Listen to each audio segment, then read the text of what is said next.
My name is Emily Hart, and I was 28 years old when my family sold my childhood home without knowing I owned it. They signed the papers with smiles on their faces. My older brother hugged the buyer like he had just won a prize. My aunt cried fake tears about closing an emotional chapter. My cousin posted a photo online with the caption, "Goodbye to the old Hart house. Some memories are meant to be released." And my mother stood on the front porch, holding the keys like she had the right to give them away.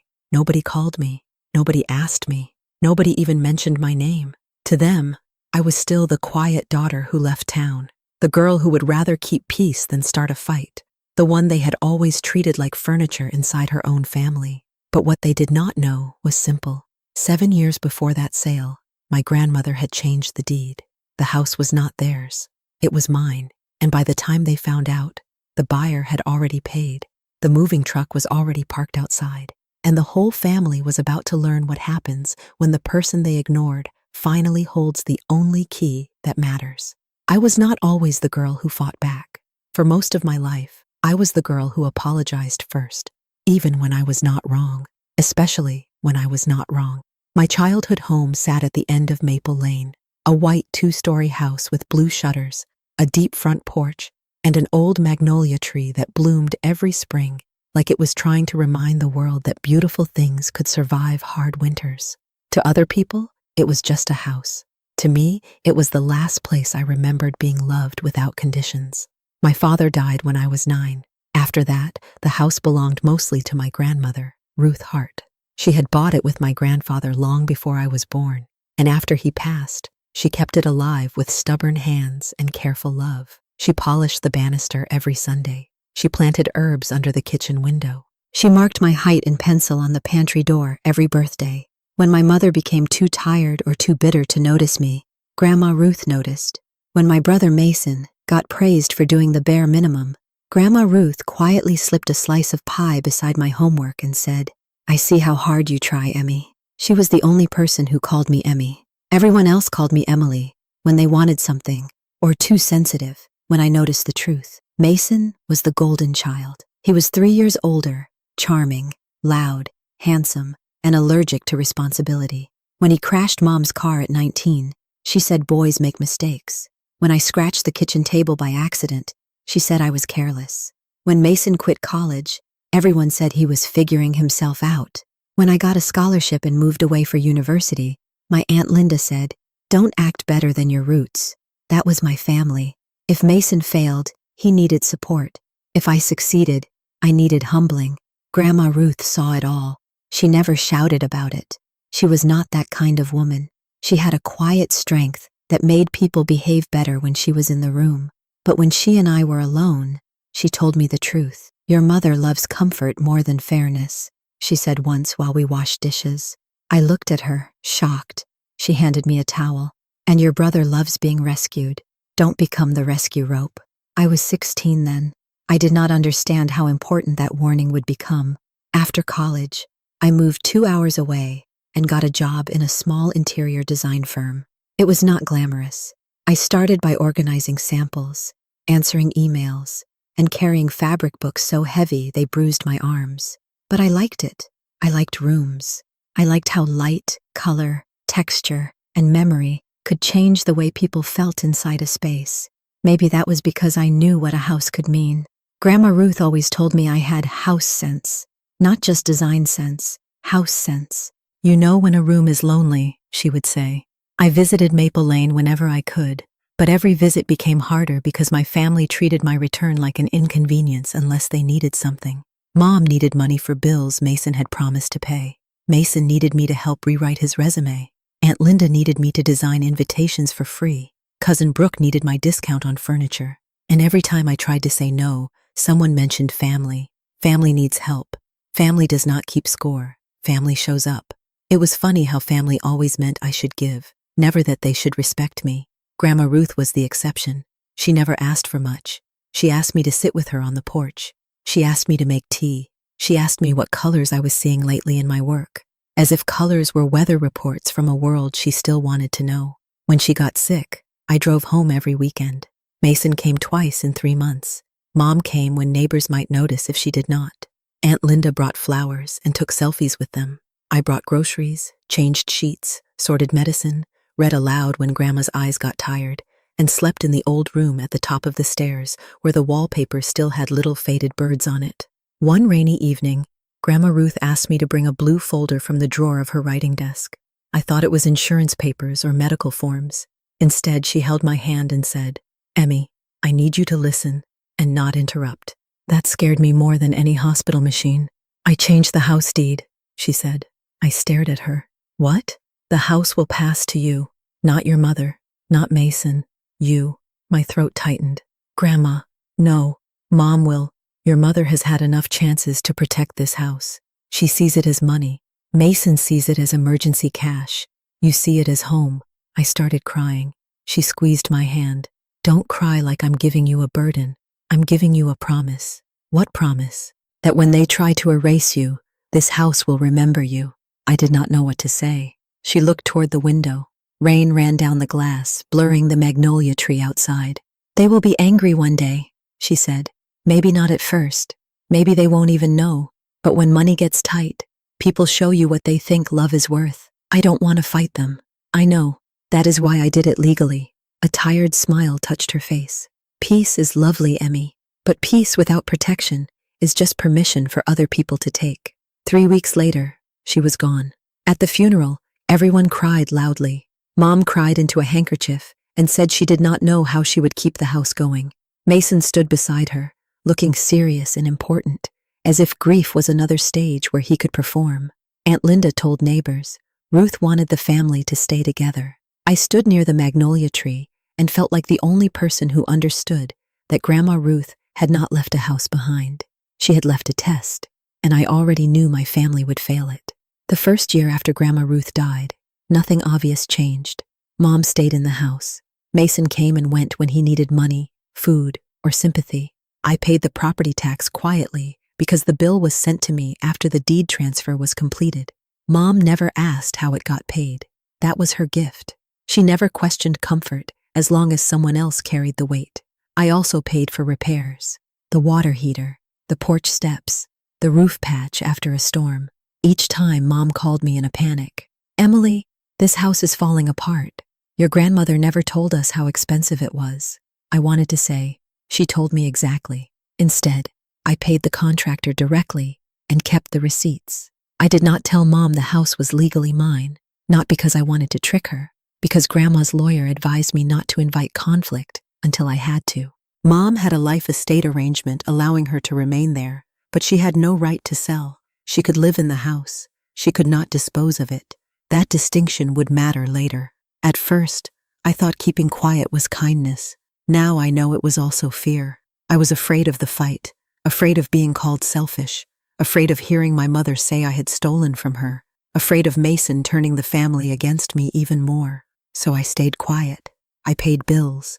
I fixed things. I visited less. And I told myself silence was peace. Then Mason's business failed. He had opened a luxury car detailing shop with money Mom took from her retirement account. The shop had a shiny logo, expensive chairs in the waiting area, and almost no customers. Mason spent more time making social media videos than learning how to run the business. 6 months later, he needed temporary help. 1 year later, temporary help became debt. Mom started calling me more often, not to ask how I was, to complain. "Mason is under so much pressure. Mason just needs one clean start. Mason has always had big dreams." I asked once, "What happens when my dreams need support?" She went quiet, then said, "Emily, don't make everything about you." That was the sentence that finally made something inside me go still, not break, just stop reaching. A few months later, I saw the first sign. A cousin mentioned in passing that Mason had met with a realtor. "For his shop?" I asked. "No," Brooke said, "for Grandma's house." I felt the room tilt. "What?" She paused. "Oh, I thought you knew." My heart began pounding so hard I could hear it. "Knew what?" Brooke lowered her voice. "Your mom and Mason are thinking of selling. Aunt Linda says it's too much house for your mom anyway, and Mason can use the money to restart." I held the phone tightly. "Restart what?" "I don't know. Something with real estate maybe." Of course. A man who could not run a car detailing shop was now dreaming of real estate. After the call, I sat in my apartment for a long time, staring at the wall. They were trying to sell my childhood home, not after discussing it with me, not after checking the deed, not after remembering Grandma's wishes. They were doing it behind my back. The old Emily would have called immediately and begged them to stop. She would have explained, cried, pleaded for understanding. But Grandma Ruth's voice came back clearly. Peace without protection is just permission. So I called her lawyer instead. Mr. Callahan was old, careful, and impossible to rush. He had handled Grandma's documents for years. When I told him what I heard, he sighed like he had expected this call eventually. Emily, he said, your mother cannot sell the property. I know, but she may try if she believes no one will challenge her. What do I do? First, say nothing emotional. Second, document everything. Third, let me check whether any listing has been created. The listing went live 2 days later. I found it at 11:43 p.m. I remember the exact time because I stared at it until 2 a.m. There it was, my childhood home, bright photos, wide-angle shots, the magnolia tree in bloom, the kitchen where Grandma taught me to bake biscuits, the staircase where Dad once carried me on his shoulders before he died, the pantry door with my height marks carefully hidden by a staged cabinet. The description called it, a rare family property ready for new memories. New memories. As if mine had already expired. The seller was listed through my mother's name. The asking price was high. Too high for the neighborhood, but not impossible. The market was hot. Families wanted old houses with character. Investors wanted land. And my mother and brother wanted money badly enough to pretend ownership was a feeling, not a legal fact.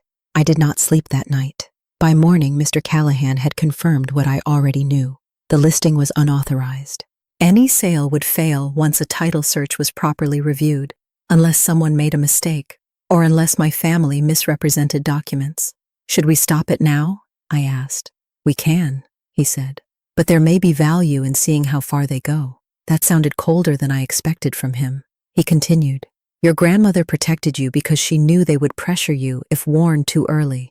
If you confront them now, they may shift tactics. If they proceed, we will have a clear record. I looked at the listing again.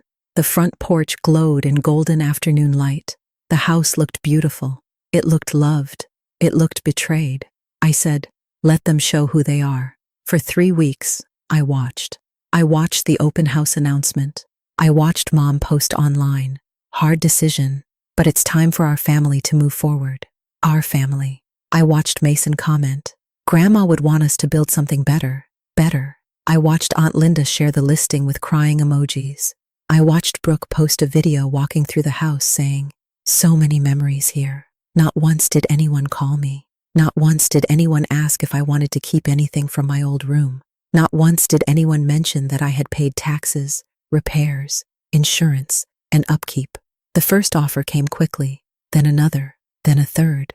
A developer offered cash, but wanted to tear the house down. Mom rejected that one publicly because she wanted to look sentimental. Privately, I later learned, Mason begged her to accept it. Then came a buyer named Olivia Grant. She was a school principal with 2 children and a quiet husband who restored old furniture. She loved the house. She wrote a letter with her offer about wanting to preserve the magnolia tree, keep the pantry marks, and raise her children somewhere that felt real. When Mr. Callahan sent me a copy of the offer letter, I cried. Not because she wanted the house, because she saw it. She saw what my family did not. Mr. Callahan asked, do you want to block all negotiations now? I thought about it. I thought about Mom handing the keys to Mason so he could burn through another dream. I thought about the developer's bulldozers. I thought about Olivia's letter. Then I said, no, but I want to be at closing. He paused. In what capacity? As the owner. For the first time since I had known him, Mr. Callahan laughed, softly, once. I think Ruth would approve. The closing was scheduled for a Friday morning at a title office downtown. My family thought I knew nothing. That was their mistake. They thought silence meant ignorance, because they had always mistaken my quietness for weakness. I arrived 15 minutes early with Mr. Callahan. I wore a navy dress, low heels, and my grandmother's pearl earrings. Not because I wanted to look rich, because I wanted to look steady. My hands were cold, but my face was calm. Mr. Callahan carried the folder that mattered, the real deed, the life estate terms, the tax records, the repair receipts, the documents proving the house had been mine for 7 years. We waited in a conference room. Through the glass wall, I saw them arrive. Mom first. She wore a cream suit and carried a designer handbag I knew she could not afford. Mason walked beside her in a blue blazer, grinning like a man already spending money. Aunt Linda came too, though she had no legal reason to be there. She never missed drama if she could pretend it was support. The realtor followed, looking polished and nervous. Then Olivia Grant arrived with her husband. She held a folder to her chest. She looked excited, hopeful. I felt sorry for her. She had no idea she had walked into a family war. Mom saw me through the glass. Her steps slowed. Mason turned his head. For one brief second, confusion crossed his face, then annoyance. He said something to Mom. She pushed open the conference room door. "Emily?" she said, like I had shown up uninvited to lunch. "What are you doing here?" I stood. "Good morning, Mom." Mason stepped in behind her. "Is this a joke?" Aunt Linda looked between us. "Emily, sweetheart, today is already emotional. This is not the time for whatever this is." I looked at her. "This is exactly the time." Mom's face tightened. "If you wanted something from the house, you should have called me." That almost made me smile. I did want something from the house. "What?" "The truth," Mason laughed. "Oh my God. Are we doing a dramatic speech now?" Mr. Callahan placed the folder on the table. His voice was calm. "No, we are correcting a legal misrepresentation." The room changed. Not loudly, but everyone felt it. The title officer looked up from her papers. The realtor went pale. Olivia and her husband froze near the door. Mom stared at Mr. Callahan. "What is he talking about?" I looked at her carefully. "You tried to sell Grandma Ruth's house." Mom blinked. "Because it is my mother's house." "No," I said. "It was Grandma Ruth's house, and legally, it is mine." Silence. Mason stopped smiling. Aunt Linda whispered, "What?" Mom actually laughed once. It came out sharp. "Emily, don't be ridiculous." Mr. Callahan opened the folder and slid the deed forward. The property was transferred to Emily Hart 7 years ago through a properly recorded deed and estate arrangement. Mrs. Hart retained a life estate allowing her to reside in the property. She did not retain the right to sell it. The room went very still. The title officer took the document quickly. Her eyes moved across the page. The realtor looked like she wanted the floor to swallow her. Olivia put one hand over her mouth. Mom grabbed the paper. Her face changed as she read. Confusion, denial, anger, then betrayal, as if she were the victim. "She never told me," Mom whispered. I said, "She did not trust you with it." The words landed hard, maybe too hard, but they were true. Mason snatched the paper from her. "This is fake, Mr." Callahan's eyebrow lifted. "It is recorded with the county. This can't be legal." "It is." Mason looked at me. His voice dropped. "You knew?" "Yes." "For how long?" "Since Grandma signed it." His face flushed. "And you let us go through all this?" I looked at him. "You let yourself go through all this. Nobody told you to sell what you didn't own." Mom's eyes filled with tears. Real or strategic, I could not tell anymore. "Emily, how could you hide this from me?" Something old inside me almost bent. That daughter part, the one trained to comfort her. But I remembered every post, every open house, every staged photo, every repair bill I paid while she called the house a burden. "How could you list the house without asking me?" I said. "I didn't know I had to ask you." "You never asked because you never imagined Grandma would choose me." Aunt Linda stepped forward. "Emily, this is cruel." I turned to her. Cruel was erasing me from my own childhood home. She closed her mouth. For the first time in my life, Aunt Linda had no ready sentence. The title officer cleared her throat softly. "I'm afraid this closing cannot proceed under the current seller authorization." Mason slammed his hand on the table. "This is insane." Olivia flinched.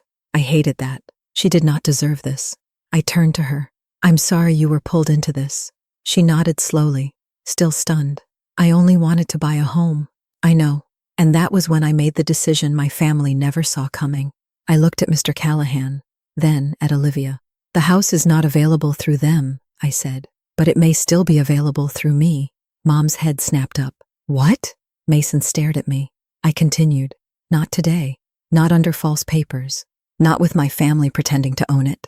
But if Mrs. Grant still wants the house and agrees to preserve the magnolia tree, the pantry door markings, and the original front porch, I would consider a direct sale."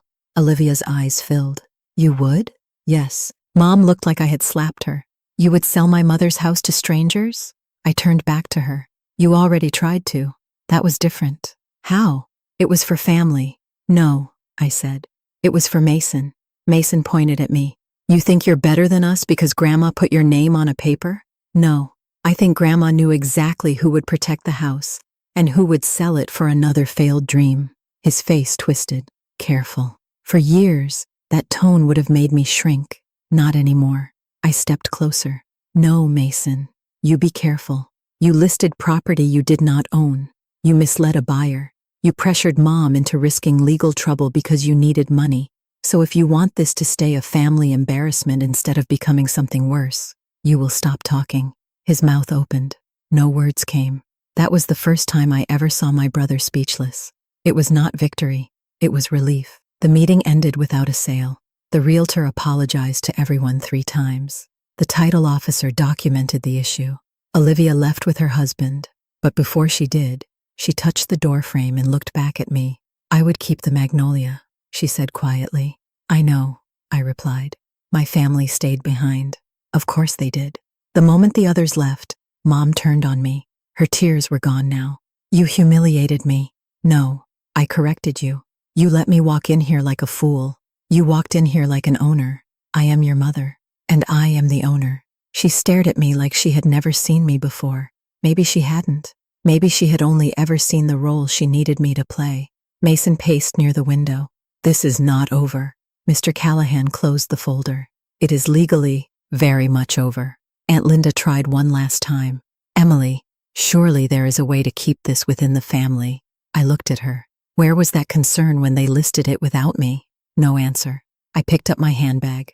Mom, you can continue living in the house under the life estate terms if you respect the property and stop all unauthorized sale attempts. Or you can voluntarily release your life interest and relocate, and I will assist with reasonable moving costs. But Mason will not receive money from this house through lies. Mom's mouth trembled. You sound just like Ruth. For the first time that morning, I smiled. Thank you. That hurt her more than anger would have. I left the conference room before they could pull me back into old patterns. Outside, the sun was bright, too bright for the heaviness in my chest. Mr. Callahan walked beside me to the parking lot. You handled that well, he said. My knees are shaking. That does not mean you handled it poorly. I laughed once. Then I cried in my car for 20 minutes. People might think I cried because I was weak. I cried because standing up to your family can feel like betraying the child inside you who still wants them to love you. That child in me had waited years for my mother to choose me. Instead, I had to choose myself. And choosing yourself hurts the first few times. The fallout was immediate. Mom called me 17 times that weekend. I did not answer. Mason texted threats, insults, and then fake apologies. I saved everything. Aunt Linda sent a long message about family unity, forgiveness, and how Grandma Ruth would be disappointed. I replied with one sentence. Grandma Ruth is the reason I am protecting the house. Then I blocked her for 3 days. On Monday, Mr. Callahan filed a formal notice with the county and sent cease and desist letters to the realtor, my mother, and Mason. The listing disappeared by noon. By evening, Mason posted online. Some people choose paperwork over blood. I did not reply, but Brooke did. My cousin Brooke, who had once been quiet in every family fight, commented. Some people tried to sell a house they didn't own. That comment changed everything. Others began asking questions. Neighbors started talking. The fake sympathy around the sale turned into suspicion. Someone noticed I had paid for the roof repair. Someone else remembered seeing my name on contractor paperwork. Mrs. Keller from next door wrote, Ruth told me years ago the house would be Emily's. She said Emily was the only one who listened to walls. That sentence broke me open. Grandma had told someone, not everyone, just enough truth placed like seeds. My family's version of the story began collapsing. Mason came to my apartment the following Thursday. I knew because my building manager called. There's an angry man in the lobby asking for you. Tell him to leave. He says he's your brother. That's the angry man. I did not go down. He shouted long enough that security escorted him out. Later, he sent a voice message. You think you won? You're destroying Mom. You're destroying me. That house could fix everything. I listened twice. Then I saved it. Not because it hurt, because it proved what I already knew. The house was not home to him. It was rescue money. 2 weeks later, Mom finally left a message that was not shouting. Her voice sounded smaller. "Emily, please call me. I don't understand why your grandmother would do this to me." I stared at the phone. That was the closest she had come to the real question. Not why I hid it. Not why I stopped the sale. Why Grandma had not trusted her. I called back. She answered on the first ring. For a moment, neither of us spoke. Then she said, "Did you enjoy embarrassing me?" "No. I find that hard to believe." I cried afterward. Silence. "Then why do it?" "Because you were selling my house. It was my home too." "I know. My mother raised me there." "I know." "Then how could she give it to you?" I closed my eyes. "Because she knew you would sell it for Mason." Mom's breath caught. "That is cruel." "It is true. He needed help. He always needs help. He is your brother. And I was your daughter." The silence after that was different. Heavy. Dangerous. I continued before fear stopped me. "You called me when the roof leaked. You called me when taxes were due. You called me when the water heater broke. You let me carry responsibility. But when there was money to take, suddenly, I was nobody." Mom started crying. This time, I think it was real. "I didn't know how to be alone in that house," she whispered. That sentence softened me. Not enough to surrender, but enough to listen. "Then why didn't you tell me?" "Because you always seem so capable. Mason falls apart. You don't." I laughed sadly. "Mom, I fell apart quietly because no one came when I made noise." She had no answer. For once, my mother had to sit with the possibility that my strength had not been proof I needed less love. It had been proof I learned to survive without asking. We did not fix everything in that call. Life does not work like that. But we stopped shouting. That was something. Over the next month, I negotiated directly with Olivia Grant. Slowly, carefully. I showed her the house myself, not the staged version, the real one. I showed her the pantry door with my height marks and asked that it never be painted over. I showed her the magnolia tree and explained my grandmother used to sit under it when she wanted to think. I showed her the kitchen window where herbs grew. I showed her the old upstairs room where faded birds still flew across the wallpaper. Olivia listened like the house was speaking. "I would be honored to live here," she said. That was when I knew. I did not need to keep the house to protect it. I needed to choose who deserved to love it next. Mom eventually agreed to release her life estate in exchange for a modest relocation fund and a smaller apartment near her church. Not a fortune, not Mason's rescue, enough for dignity. At the signing, she looked tired, older, less decorated by denial. "I'm not ready to forgive you," she said. I nodded. "I'm not ready either." That was the most honest thing we had said to each other in years. Mason refused to attend. He sent one final text. "You stole our inheritance." I replied for the first time. "No, Mason. I protected mine." Then I blocked him. The final sale to Olivia closed 6 weeks later. This time the papers were correct. My name was on the seller line. My signature moved the house forward. Not Mom's, not Mason's, mine.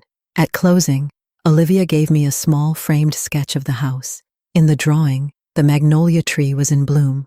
On the back, she had written, "Thank you for trusting us with the memories." I held it together until I reached my car. Then I cried again.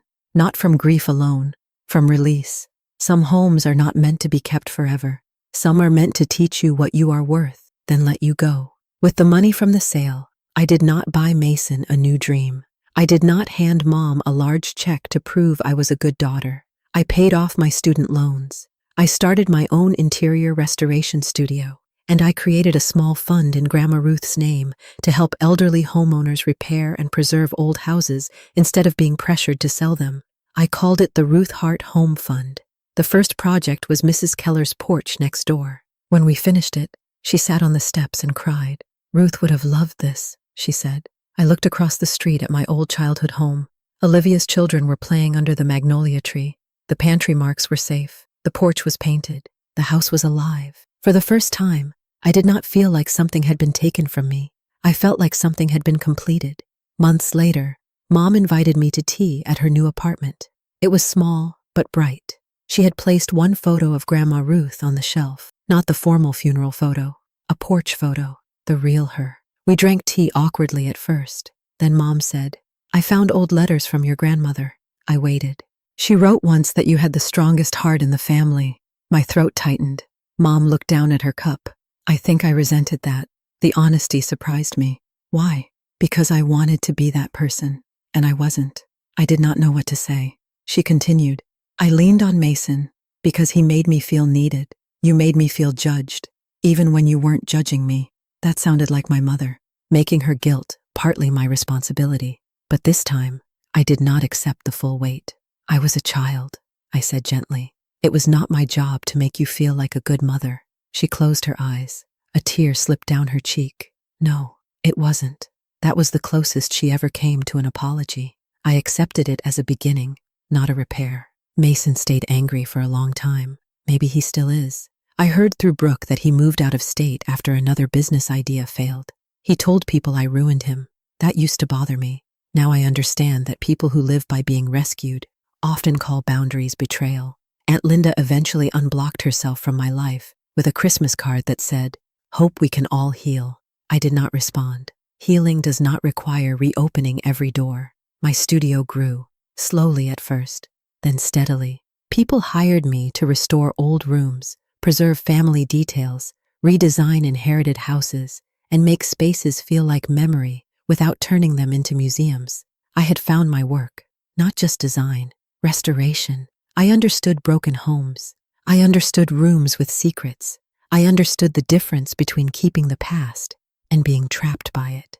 On the first anniversary of the legal sale, Olivia invited me to the house. I almost said no. Then I went. The magnolia tree was blooming. The porch was warm with afternoon light. The blue shutters had been repainted the exact shade Grandma loved.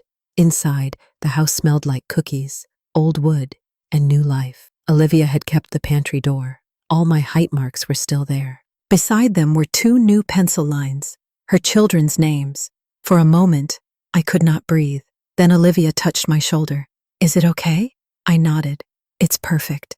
That was when I finally understood what ownership had really meant. It was never just about keeping the house. It was about having the right to decide its future. My family tried to sell my childhood home because they assumed I was still the girl who would stay quiet, the girl who would apologize, the girl who would let them take and then comfort them afterward. But Grandma Ruth had seen the woman I would become before I did. At 28, I walked into that closing room with shaking knees and steady eyes. I watched my family learn that the house they tried to erase me from had remembered me legally, quietly, completely. They thought they were selling my past. Instead, they exposed themselves, and I finally stopped begging for a place in a family that only made room for me when they needed something. My name is Emily Hart. I was the daughter they overlooked, the sister they underestimated, and the granddaughter trusted with the truth. They sold my childhood home without knowing I owned it, and when the truth came out, I did not scream, I did not beg, I did not collapse. I simply opened the folder, showed them the deed, and took back the story they thought they could sell. The house survived. So did I. And in the end, that was the only inheritance that mattered. Sometimes I still dream about that closing room. In the dream, my mother is holding the keys, Mason is smiling, Aunt Linda is whispering about family, and I am still the girl who wants to disappear rather than disappoint anyone. Then I see Grandma Ruth standing near the door. She does not rescue me. She only nods, as if to say, You already have everything you need. That is what her gift really was. Not a house, not money, not a legal document hidden in a blue folder. It was the courage to stand in a room full of people who expected my silence and answer them with proof. It was the right to stop confusing obedience with love. It was the first time I understood that a daughter can honor her family history without surrendering herself to the people who misuse it. So if you ask me whether I regret selling the house, the answer is no. I did not lose my childhood home that day. I saved it from becoming Mason's next mistake. I saved Grandma's promise. And most importantly, I saved the part of me that still believed I had to be chosen by people who only saw me when they needed something. That part of me is finally, completely free now.